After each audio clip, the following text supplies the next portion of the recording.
বাবুরে কিছুদিন ধরে আমার আত্মীয়স্বজনরা আমারে ফোন করতেছে, একাধিকবার ফোন করতেছে। কি মোহব্বত! আহারে, তাদের মূল বক্তব্য যে বাবা একদিন তুমি বেকার ছিলে, এখন তো সকার হইছো, তাহলে এখন বিয়েটা করে ফেলাও, টিয়া পয়সা তো কম কামাচ্ছ না, আবার শুনলাম নাকি তুমি আবার ইউটিউবার হইছো, মানুষের সেজিয়ে ওই জায়গাতেও টিয়া কামাচ্ছ, এইবার বিয়েটা করো, বাড়ি শখ যে তোমার বিয়েটা আমরা খাবো। আল্লাহ রে, এই আবার কোন বিপদে পড়লাম। আমি বিয়ে করব, আমি বিয়ে করব, ন্যূনতম তোমাদের খাওয়ানোর জন্য হইলেও আমি বিয়ে করব, এবং আমার বিয়েতে তোমাদের জন্য স্পেশাল মেনু থাকবো। পুরো গেটে প্রবেশ করার লগে লগে তোমাকে হাতে একটা ওয়েলকাম ড্রিঙ্ক চলে আসবে, যে ওয়েলকাম ড্রিঙ্কটা আমি বানাইব হচ্ছে কি ঘাস মারা বিষ আছে না ওইটা দিয়ে। আরে আমার সর্বনাশী কথা রে। আরে গেটে ঢুয়ার লগে লগে ঘাস মারা বিষ খাওয়াইয়ে ওই জায়গা মারিয়ে লগে লগে শ্মশানে টানা।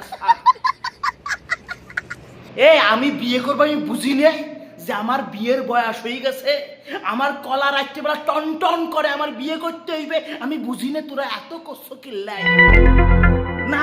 মানে তোকে কাছে আমি বলি যে আমার একখান মায়ে জোগাড় করে দাও, বিয়ে করব বিয়ে করব, তোরা কি বলিস এখনকার মায়ে টেয়ে পাওয়া যায় রে বাবা, একখান নিজেরা জোগাড় করে নিতে পারো না। এই বয়সে মায়ে জোগাড় করব? যখন আমার কলকলে যৌবন ছিল, চেহারার মধ্যে একটা রুনালি ভাব ছিল, তখন চুপ মানে তোমরা কইছো কি পড়াশোনা কর পড়াশোনা কর, মাইকে পিছনে ঘুরিস নে।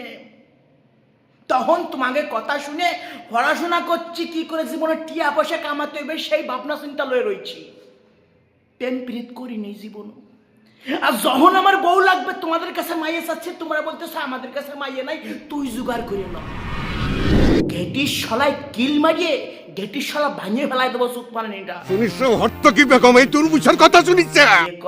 বিয়ে করার জন্য ভাই আমি বলতেছি মাইয়ে জোগাড় করে দাও, আমি বিয়ে করতেছি, বলছে মাইয়ে নাই। এত তোগে বিয়ে খাওয়ানোর জন্য আমি কি মাইয়ে তুই আমার শেল করতে পোঙা মারবো? শেল করতে বিয়ে করবো না, কুচবি বেহান চোদা, আমি বিয়ে করবো, আমার থেকে আমার আত্মীয় স্বজনের জ্বালা বেশি।